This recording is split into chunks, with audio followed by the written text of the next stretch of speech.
Peace, guys. How's it going? Patrick, Conservative Rap. And in this video, we're going to talk about why DEI stands for didn't earn it. As the saying goes, give a man a fish, he'll eat for a day. Teach a man to fish, and he'll be able to eat for the rest of his life. All right? The concept of this video, the premise of the video, is the fundamental question: is it appropriate, is it wise, is it moral to reward people with positions or titles on the basis of their skin color or gender identity, etc., rather than on their actual merit and performance? All right, we're going to analyze whether or not there's actually any evidence, if there's any historical proof that such an approach benefits either the organization as a whole, right? Let's say the group or the initiative the person's being inculcated into, or the said person themselves, the group that's benefiting from such a policy or such an idea.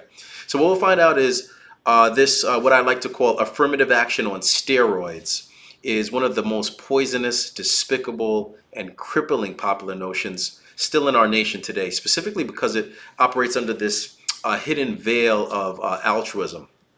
People mistakenly assume that they're doing something good by lowering the standards for performance and the standards needed for proper admittance into a field, the standards required for acknowledging someone. So while Trump has already acknowledged this with policy, the military, the government, agencies, institutions receiving government funding, etc., via executive order, I believe a more fundamental conversation is needed around the premise, the philosophy, if you will, so people can start to question whether diversity, topical diversity, race, gender, the forced physical diversity alone benefits, again, either the organizations or the groups that they're applied to. I would argue that no, definitely not, and at least even in concept, not necessarily so as a premise, again. So it's very subtle, right? It's easy to get people to go along with things if you attach a moral or ethical undertone to it. I consider it almost sinister because many of these leftist ideals, they operate by taking people off of logic first, taking them off of facts and analysis by appealing to emotion. The said party, the receivers of this affirmative action, in many cases end up far worse off than they otherwise would be. So again, everything from our educational institutions, air traffic control, even our entertainment, the Grammys, etc., seem to operate under this DEI philosophy. So let's take a look. First is a book, and it's highly recommended. It's by Thomas Sowell. It's called The Thomas Sowell Reader. And again, a very heavily researched gentleman. Sowell is a distinguished economist who over time began applying the research and the analytical skills he learned through economics to some of these social issues.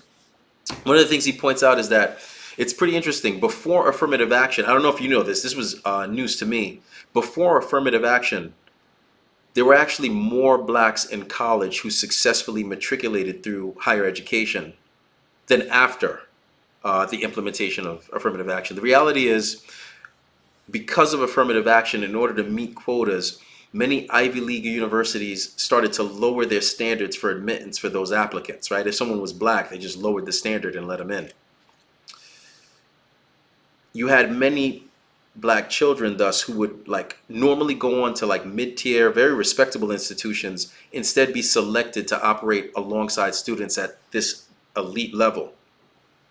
So many of the black affirmative action recipients would then simply drop out, whereas they could have instead went to somewhere more modest and been more tremendously successful.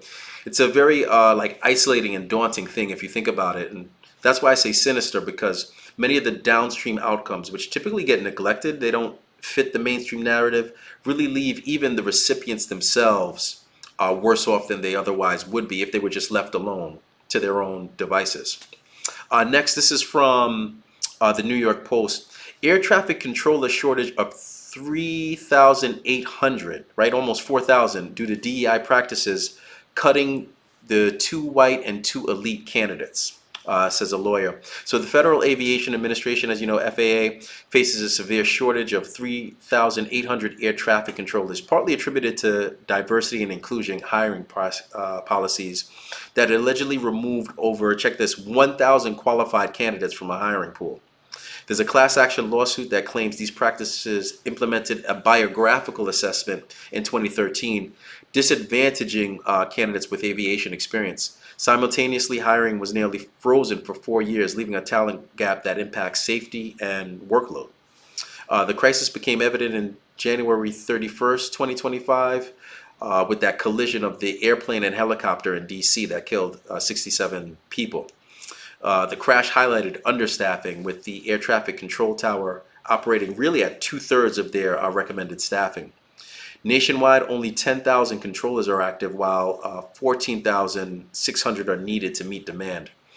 There were specific instances pointed out where a guy said it took him over 4 years to get hired. Right? There's a slow recruitment process. There's inadequate training at the FAA Academy, according to this lawsuit, and a wave of retirements, particularly during COVID-19 pandemic. The FAA has acknowledged that problem and is working to hire 2,000 controllers in 2025, enhancing training with simulators and expanding collegiate training programs.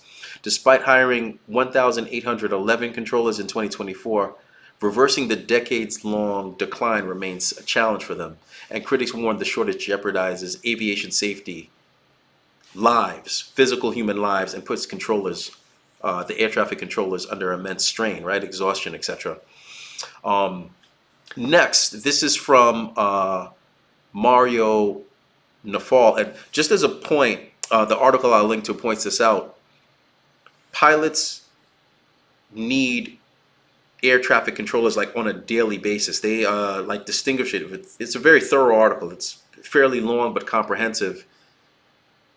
They need them on the ground. They need them aware, and they need them attentive. So the shortage and the strain, it's an immense problem. Take a look when you can. Next, from Mario Nawfal on X, and I recommend you give Mario a follow. Revealed. Oscar rules requiring diversity quotas for Best Picture nominees. So Academy's official representation and including standards require Best Picture contenders to meet specific diversity requirements. Films must include underrepresented racial and ethnic groups in lead roles, or have 30% of the general cast from at least two quote-unquote underrepresented groups. Even storylines must center on underrepresented group like women, racial minorities, LGBTQ+, or people with disabilities to qualify. And I didn't even know this. In my mind, this is despicable, and it's no wonder. Again, this is my subjective viewpoint. The quality of film has degraded to such a low level over time. Again, as a personal note, typically when I'm watching film, I'm watching very, very antiquated work, like the Silver Age stuff, as it's called, black and white stuff even. Because the quality of the scripts, the craftsmanship of the actors, like the algebra of the direction and narratives, it's just on another level. Even with the graphical limitations of the era, it really outshines much of what I see today. So could it be that the film studios, and this is a topic for another post really, are like most industries, like kowtowing and kneeling to these DEI, the woke agendas of the modern day? This is a perfect example of that, because progressively over time, I mean, most of this stuff is just unwatchable, in my opinion. So again, DEI stands for didn't earn it. By definition, the person didn't earn it, because if they did, they wouldn't need DEI in the first place. Unless, of course, you were then to like submit as an argument the institution itself was racist, to which I ask, like, what's that judgment based on, right? Why condemn or call somebody racist without like proper evidence, or a group or organization racist without proper evidence? And then you get to that overarching like argument, right? The country itself is racist. And I have another post I did on this earlier. It's called was slavery racist, to which I answer no. So this is going to be a like recurring series, this kind of issue. I like to call DEI affirmative action on steroids, because as you know, if you simply like rename something or rebrand it, you can bring an entire new generation of adherents and believers. Many people, as you know, they lack the analytical skills to understand that when they hear a new buzzword or acronym, in many instances, they're really just hearing like a replicated idea, a repackaged idea that failed. It's like advertising in a sense. You can appeal to a person's emotions, and you can sell them products, or in this case, ideas or policies that they don't need, that take them further away from their like financial or health goals, or even sabotage them. even when it's just repackaged garbage that's already been proven not to work and not remedy the issue in question.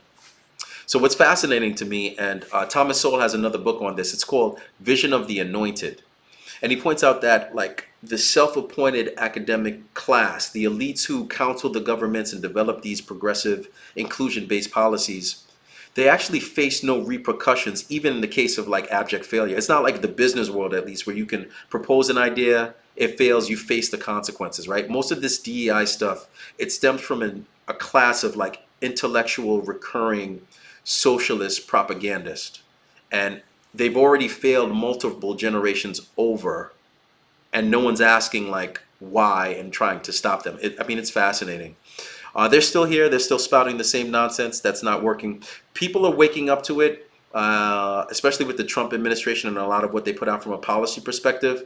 But again, I think we need to attack it like philosophically. We need to address the premise itself, because we've lost as a country, in my opinion, that fundamental sense of thrift, that fundamental sense of work ethic and industriousness. We've lost much of what's given us our competitive edge, not just from an academic perspective, but technology, innovation, etc.